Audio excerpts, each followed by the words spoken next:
Supreme court کے ججز جو ہیں وہ فیض حمید سے گھبراتے تھے؟ دیکھیں جی، میں تو دیانتداری سے میں آپ کو ایک بات بتا رہا ہوں کہ یہ جو نیکسس شروع ہوا تھا نا اس وقت میاں ثاقب نثار اور قمر جاوید باجوہ، اور قمر جاوید باجوہ اس وقت جو تھا وہ آپ یہی سمجھ لیں فیض حمید ہی تھا۔ آئی ایس آئی کے ڈی جی آئی کا ہم نے اس دور میں کبھی نام بھی نہیں سنا تھا، تو سب کچھ ظاہر ہے اسی کے کنٹرول میں تھا اور بہت زیادہ تھک اینڈ تھن تھا، اور مجھے لگتا ہے کہ اگر وہ پریشر نہیں بھی ڈالتا تھا نا تو اس کا پریشر محسوس کر لیا جاتا تھا۔ اچھا، آپ کے مطابق جو آپ نے کچھ باتیں کی پہلے کہ جی جنرل فیض حمید آپ سے کچھ فیصلے کروانا چاہ رہے تھے، وہ فیصلے کیا تھے؟ بیسیکلی تو وہ اس لیے آئے تھے، مطلب اس پریٹیکسٹ پہ آئے تھے کہ میں نے آپ کو یاد ہوگا کہ ایک آرڈر پاس کیا تھا اسلام آباد سے تمام طرح کی انکروچمنٹس ختم کرنے کا، جس میں سے I S I had quarter کے سامنے جو اپارا روڈ ہے وہ بھی شامل تھی۔ اچھا، وہ اب ظاہر ہے ایک پورے اس روڈ کے ساتھ ایک اچھا خاصا پورا گرین بیلٹ جو ہے وہ انہوں نے اس اپنے حدود میں شامل کیا ہوا تھا، اور ظاہر ہے اگر آپ کسی مائٹی ون سے کوئی اپنا آرڈر نہیں ایگزیکیوٹ کروا سکتے تو پھر یہ تو کچھ چھابڑی والوں کو کسی بازار سے ہٹا دینا یا فٹ پاتھ سے ہٹا دینا یہ کوئی بڑی وہ چیز نہیں ہے۔ تو خیر وہ میں نے آرڈر کیا، سی ڈی اے بھی اس میں ریلیکٹنٹ تھا، لیکن میں نے سی ڈی اے والوں کو بھی ٹائٹ کیا، وہ خیر وہ گئے، تو اس کے حوالے سے وہ میرے پاس آئے تھے جی کہ پہلے انہوں نے یہی بات کی جی کہ اس کو آپ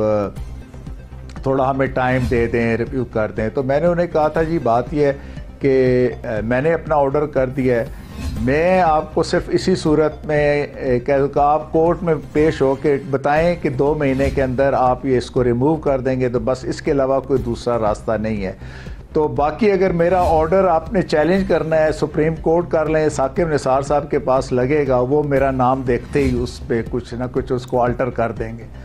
تو خیر یہ انہوں نے بات کر کے پھر انہوں نے بات اس انداز میں مجھ سے شروع کی کہ سر یہ جو اکاؤنٹیبلٹی کورٹ ہے اس کے فیصلے کے اگینسٹ جب اپیل وغیرہ فائل ہوتی ہے تو اس کا کیا پروسیجر ہے۔ تو میں نے کہا جی کوئی پرٹیکولر کیس ہے، تو انہوں نے کہا ہاں جی وہ نواز شریف والا کیس ہے۔ تو میں نے انہیں کہا، میں نے کہا جی اس میں تو ابھی فائنل نہیں ہوا کوئی، مطلب ان کی ایکویٹل ہوئی ہے یا کنوکشن ہوئی ہے، ابھی تو کچھ نہیں ہوا، تو ابھی تو اس میں 8-10 دن پڑے ہیں۔ تو وہ کہنے نہیں سر وہ تو طے ہو گیا ہے کہ کنوکشن ہونی ہے، اب صرف کوانٹم کا ایک وہ ایشو ہے۔ یہ آپ کو فیض حمید نے کہا کہ نواز شریف کے لیے ڈیسائیڈ ہو گیا ہے کہ ان کی کنوکشن ہو گئی ہے؟ نواز شریف کے لیے، نواز شریف اور مریم کے لیے۔ تو میں نے کہا جی how you are so sure? تو اس نے کہا بس سر چھوڑیں نا ان باتوں کو، بس دیٹ از اچھا۔ میں نے کہا جی اگر آپ کو اتنا کچھ پتہ ہے تو ہائی کورٹ کا بھی آپ کو پتہ ہی ہوگا ہائی کورٹ میں کیا ہوتا ہے۔ کہتا ہے سر ہماری جو ٹاپ ارشلان ہے اس کا یہ خیال ہے کہ اگر یہ ہائی کورٹ میں کیس اس بینچ میں جائے جس کا حصہ شوکت عزیز صدیقی بھی ہوں تو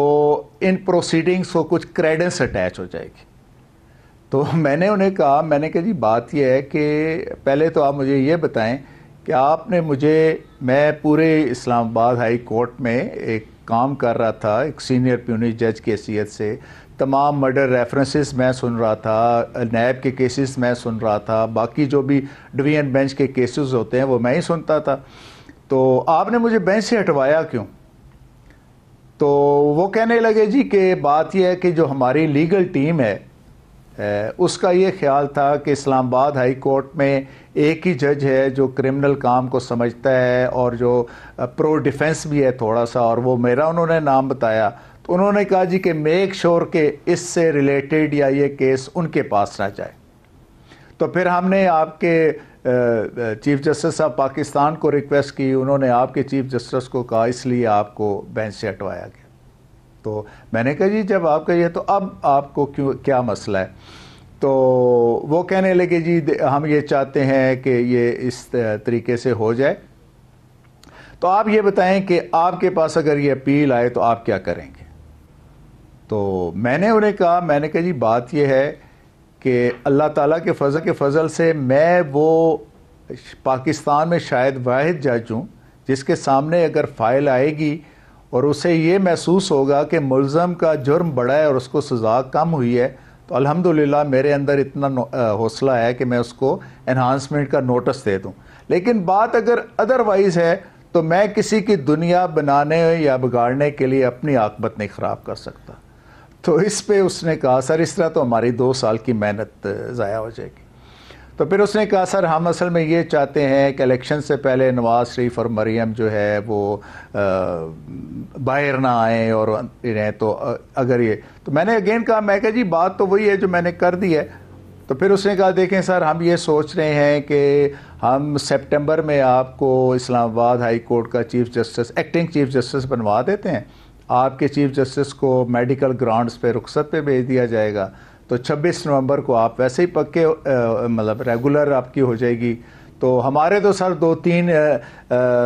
نیشنل انٹرسٹ کے اور ڈیفنس پاکستان کے انٹرسٹ سے کیسز ہوتے ہیں، باقی تو کوئی نہیں۔ تو میں نے اس پہ اس کو کہا تھا، میں کہ فیض حمید صاحب بات یہ ہے کہ یہ تو اسلام آباد ہائی کورٹ کے چیف جسٹس کا معاملہ ہے نا، آپ مجھے اگر یہ کہیں نا کہ آپ مجھے چیف جسٹس آف پاکستان بنوا دیں گے اور اس کے عوض میں اپنا ضمیر آپ کے پاس گروی رکھ دوں تو مجھے یہ سودا قبول نہیں۔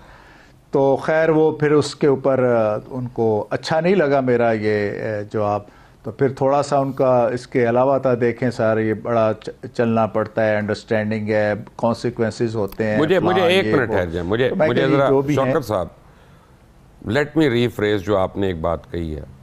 اور تاکہ اگر کوئی ناظرین اس سے نکل گئے ہیں دور، میں اس کو ری کیپ کرنا چاہتا ہوں۔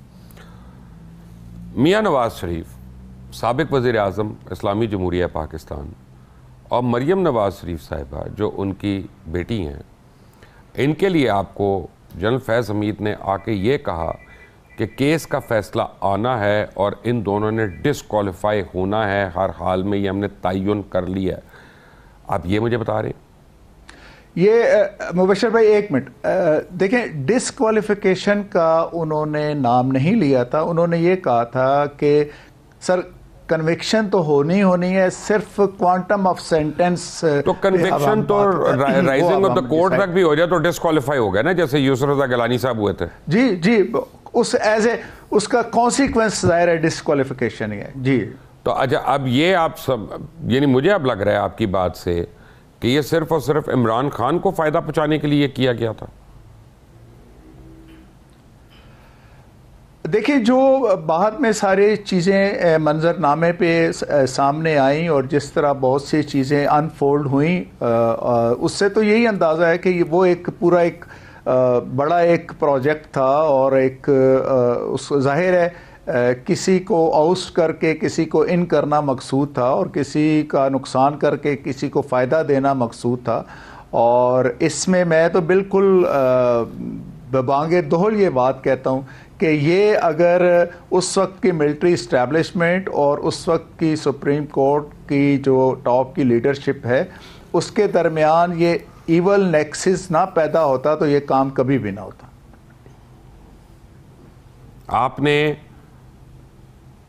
آپ کو پتہ ہے میرے پاس بولنے کے لیے الفاظ کی کمی نہیں ہے، لیکن آپ نے مجھے لاجواب کر دیا ہے۔ مجھے سمجھ نہیں آ رہا میں آپ سے اگلا سوال کیا کروں کہ یہ پاکستان کے ساتھ اور پاکستان کی عوام کے ساتھ کتنا بڑا دھوکہ ہوا۔ آپ کو سمجھ ہے کہ جو آپ کہہ رہے ہیں کہ اس کے بعد آپ کے اوپر جو چارج شیٹ لگنی ہے، آپ کے جو اثاثے نکلنے ہیں، آپ کے جو آنا ہے کہ جی آپ فلاں سے ملے، یا آپ بیچ میں پتہ نہیں نواز شریف صاحب سے ملا ہے لنڈن میں، یا وہ آپ کو ملنے آ گئے، کوئی ایسی باتیں تو اب چلیں گی نا؟ مبشر بھائی میں ایک آپ کے سامنے نا آج ایک حلفن بات آپ کے سامنے کر رہا ہوں، وہ مجھے ہر طرح سے ٹیگ کرنے کی کوشش کی گئی۔ میری آج تک پوری زندگی میں میاں نواز شریف صاحب سے صرف ایک 30 سیکنڈ کی ملاقات ہے، اور وہ اس دن ہوئی تھی جس دن میاں ثاقب نثار صاحب نے بطور چیف جسٹس حلف لیا تھا. اس وقت وہ قاعدے کے مطابق صدر صاحب بھی ہوتے ہیں, پرائم منسٹر بھی ہوتا ہے, آؤٹ گوئنگ چیف جسٹس بھی ہوتے ہیں, انکمنگ چیف جسٹس بھی ہوتے ہیں, اور اس وقت ایک پروٹوکول کے تحت سب لوگ جا کے ملتے ہیں. ہم چونکہ اسلام آباد ہائی کورٹ کے جتنے بھی ججز ہوتے تھے لوکل ہونے کی وجہ سے ان کو اس طرح کی سیریمنی میں انوائٹ کیا جاتا تھا. That is the only occasion جب میں نے ان کو اس طرح ہاتھ میں لایا اور بس ساتھ کھڑا ہوا. جو ٹھیک ہے, تو آپ مجھے یہ کہنا چاہ رہے ہیں کہ اس وقت جو 2 سال جی آئی ٹی نے کام کیا, سارے کام کیے, جو ڈاکومنٹس آئے, میں نے بھی دکھائے ٹی وی پہ, ہم بھی بہت زیادہ اونچا بولے کہ نواز شریف چور ہے, نواز شریف کو ڈسکوالیفائی کرو اور ایون فیلڈ کا جواب دو اور یہ کرو, یہ آرکسٹریٹڈ تھا. دیکھیں بالکل, میں تو ایک قانون کے طالب علم ہونے کی حیثیت سے میں یہ بات کروں, میرے کسی ایفیلیشن نہ میری ہے کسی سائٹ پہ اور نہ ہی میں اس بنیاد پہ بات کر رہا ہوں. یہ سب کچھ اور بالخصوص جو سپریم کورٹ نے کیا کہ ڈائریکٹ ایک ٹرائل کر کے ایک ڈسکوالیفیکیشن کا وہ کیا, یہ ہماری ہزاروں سال پر مشتمل جو کرمنل سائڈ کی جورسپروڈنس ہے نا, یہ اس کو بیسیکلی انہوں نے اٹھا کے آپ یہ کہہ سکتے ہیں کہ دریائے سندھ میں پھینک دیا. کیونکہ کوئی بھی پاکستان میں کرمنل پروسیڈنگز ہے نا, ایون آرمی ایکٹ میں بھی فیڈرل شریعت کورٹ نے یہ کہا تھا کہ رائٹ آف اپیل نہ ہونا جو ہے وہ ان اسلامک ہے, اس لیے اس میں سیکشن 133B انسرٹ کی گئی تھی. اب ایک ایسی پروسیڈنگز جو کانسٹیٹیوشن کے اگینسٹ ہے, جو اسلامک جورسپروڈنس کے اگینسٹ ہے, جو نارمز کے اگینسٹ ہے, جو پریسیڈنٹ کے اگینسٹ ہے, جو سیٹلڈ ہماری جورسپروڈنس ہے اس کے اگینسٹ ہے, تو اس کو تو ظاہر ہے آپ نیک نیتی کا فیصلہ تو نہیں کہہ سکتے. 100% ظاہر ہے وہ ایک بدنیتی پر مشتمل اور کسی کنسپائریسی کا حصہ تھا جو وہ فیصلہ ہوا. تو اس کا مطلب ہے کہ جب میاں نواز شریف کو ڈسکوالیفائی کیا تو پھر جس طرح لوگ اپنا گرے پوائنٹ کے اندر باتیں ہم سنتے ہیں, جب بھی کبھی جاتے ہیں کوریڈورز میں اور وکلاء کے ساتھ بیٹھتے ہیں, تو وہ کہتے ہیں کہ جہانگیر ترین کو بیلنسنگ ایکٹ کے تحت ڈسکوالیفائی کیا گیا. کیا یہ بھی صحیح ہے؟ جی بظاہر بالکل ایسا ہی ہے, تاکہ جب یہ اس کے اوپر اعتراضات ہوں, شور ہوں, اور یہ ہو جی کہ آپ نے صرف مطلب آپ نے صرف نواز شریف یا اس کی فیملی کو وکٹمائز کیا ہے, تو ہم یہ کہہ سکیں نہیں جی دیکھیں ہم نے تو دوسری پارٹی کے بندے کو بھی کیا ہے. اور ظاہر ہے بظاہر یہ دونوں ہی فیصلے, میں یہ نہیں بالکل کہہ رہا, جہانگیر ترین صاحب کے ساتھ بھی وہی زیادتی ہوئی ہے جو نواز شریف صاحب کے ساتھ ہوئی ہے. کہ اگر یہ رتی برابر بھی صحیح ہے تو پاکستان کے ساتھ, یہ انڈیویجول کے ساتھ تو ہوئی زیادتی ہوئی, پاکستان کے ساتھ کس طرح کی زیادتی ہوئی ہے؟ شوکت عزیز صدیقی صاحب مجھے یہ بتائیے گا کہ اور بھی مواقع ایسے آئے آپ کو کہ جب فیض حمید نے آپ کو پریشرائز کرنے کی کوشش کی, کیونکہ ایک بات پہ تو ہوگا نہیں, آپ نے متعدد بار آپ نے یہ امپریشن دیا ہوگا کہ بھائی میں تمہارا بندہ نہیں, تو تم ٹھیک کر سکتے ہو تو کر لو. مبشر صاحب, یہ اصل میں جو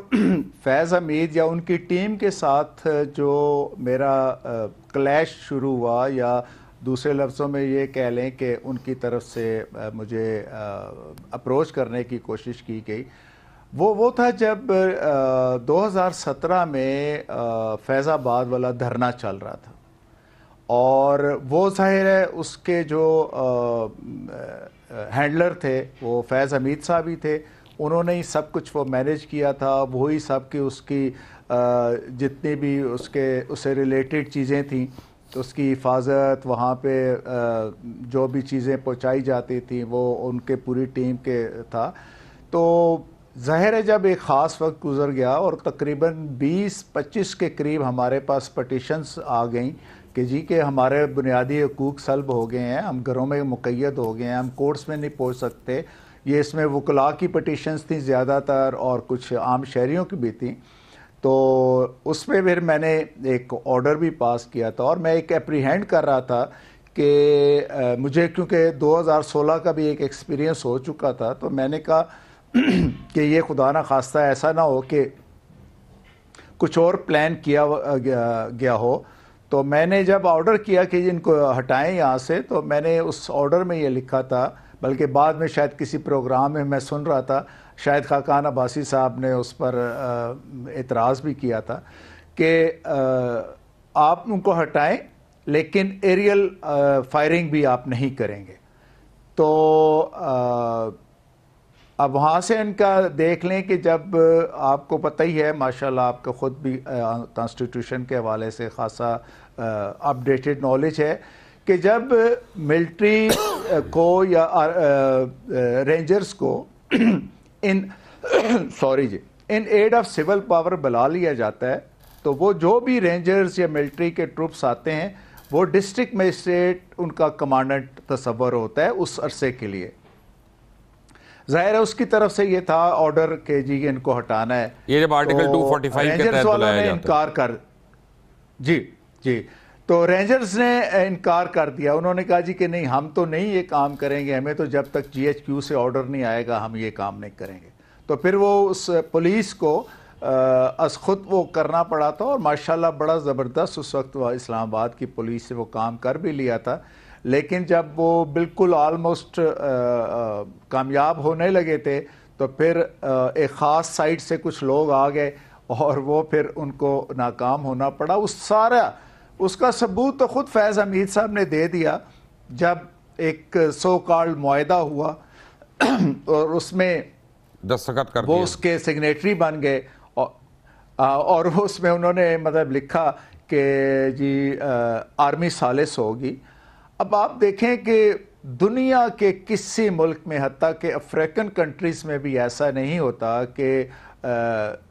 قانون کو ہاتھ لینے والے بلوائیوں یا اور اس طرح مظاہرین کے درمیان اور وفاقی حکومت کے درمیان معاہدہ ہو تو اب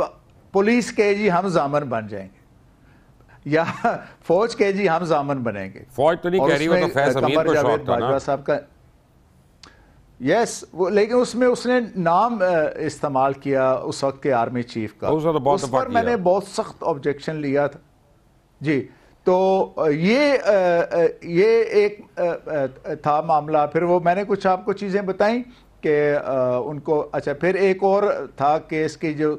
یہ سی ایس ایس کر کے جو ہمارے ٹاپر بچے بچیاں ہوتے ہیں،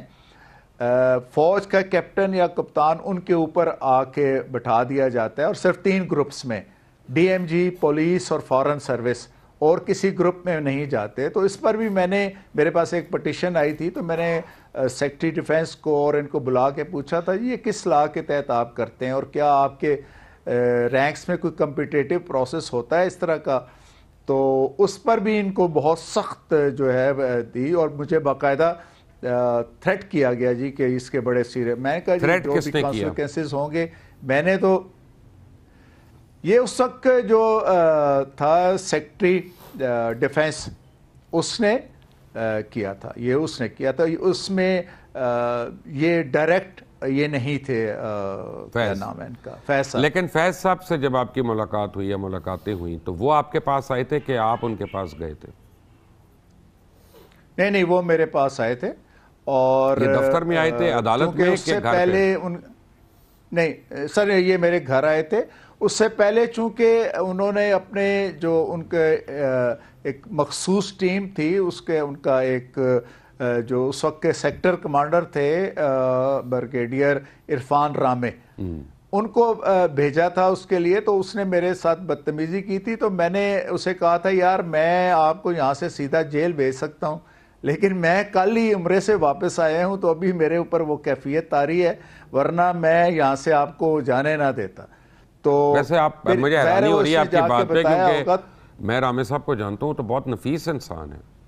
دھمکیاں ومکیاں نہیں دیتے. بس وہ پھر خیر جا کے انہوں نے بتائی ہوگی. تو بظاہر پھر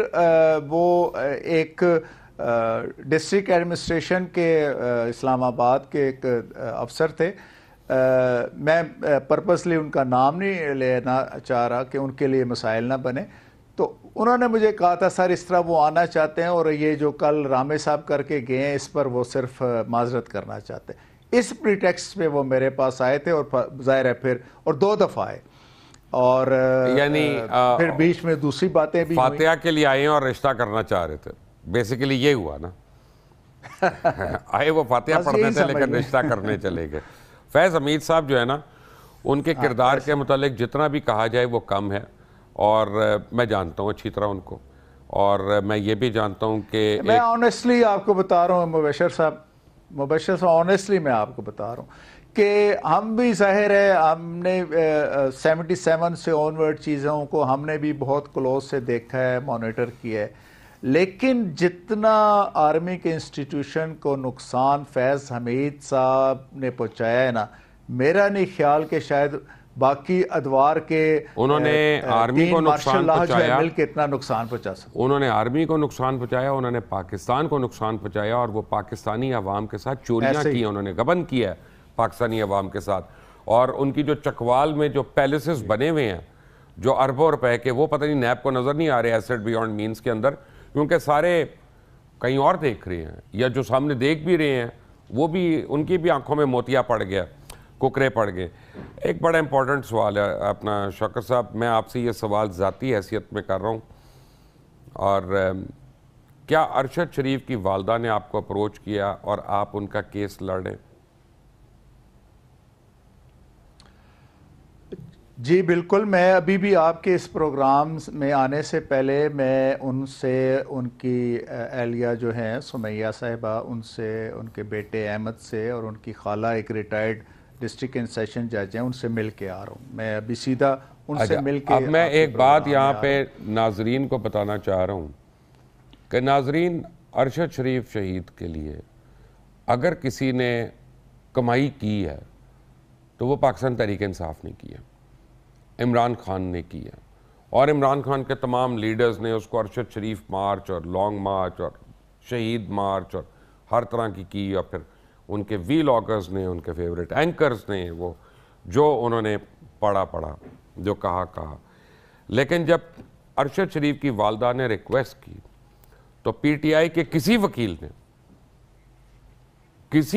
نے, اور بڑے بڑے نام ہیں, ہمارے کوئی دوست بھی ہیں اس میں, انہوں نے حامی نہیں بھری وہ کیس کرنے کی. ایسی کیا بات ہے شوکت عزیز صدیقی صاحب کہ پی ٹی آئی کے تمام وکلاء جو ہیں لائن سے, ایون احسان نیازی جیسے لوگ, ارشد شریف کی والدہ کا کیس نہیں انہوں نے پکڑا. کیا آپ کرنے والے ہیں اس کیس میں کہ جس سے مزید آپ کے لیے تکلیفیں شروع ہوں گی؟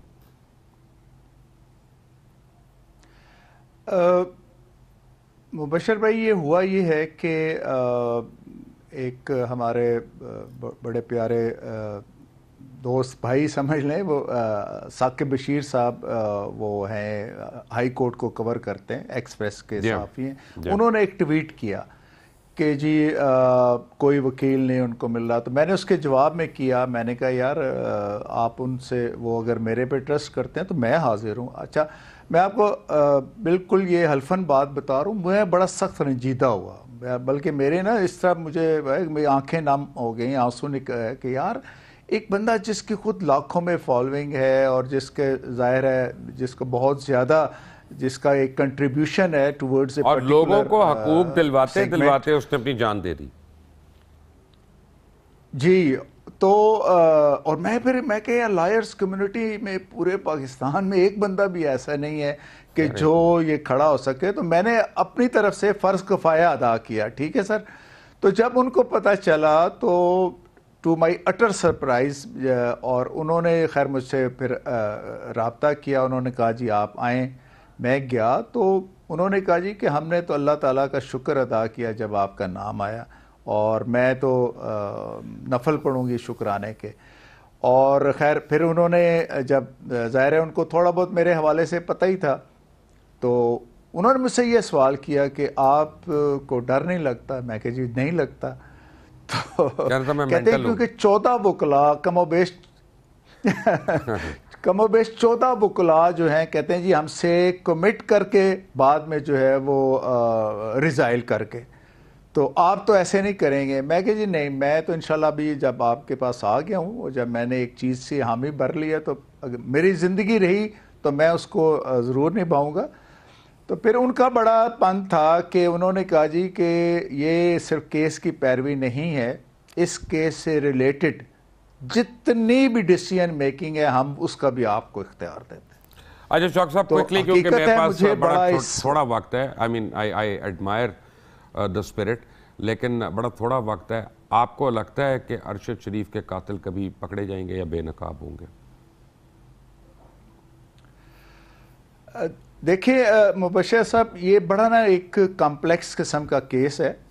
کیونکہ ظاہر ہے اس کی کنسپائریسی جو بھی ہیچ کی گئی وہ پاکستان میں ہوئی, اس کی ایگزیکیوشن کینیا میں ہوئی, پھر درمیان میں انٹرویننگ کچھ دن ہیں جو دبئی سے ریلیٹڈ ہے. نو ڈاؤٹ اس پہ یہ بڑا ٹیکنیکل اور مشکل کام ہے, لیکن میں مور دین سرٹن ہوں کہ جو ملزمان ہیں ان کی نشاندہی ہو جائے گی. اب ان کے خلاف ایکشن ہوتا ہے یا نہیں ہوتا, یا یہ اللہ ہی بہتر جانتا ہے, بٹ نشاندہی ضرور ہو جائے گی. نشاندہی ہو جائے گی انشاءاللہ. جی انشاءاللہ. بہت بڑی اچیومنٹ ہوگی اگر آپ یہ کر لیں شوکت عزیز صدیقی صاحب, اور جو بھی عدالت یہ کرے گی اس کو بھی سلام.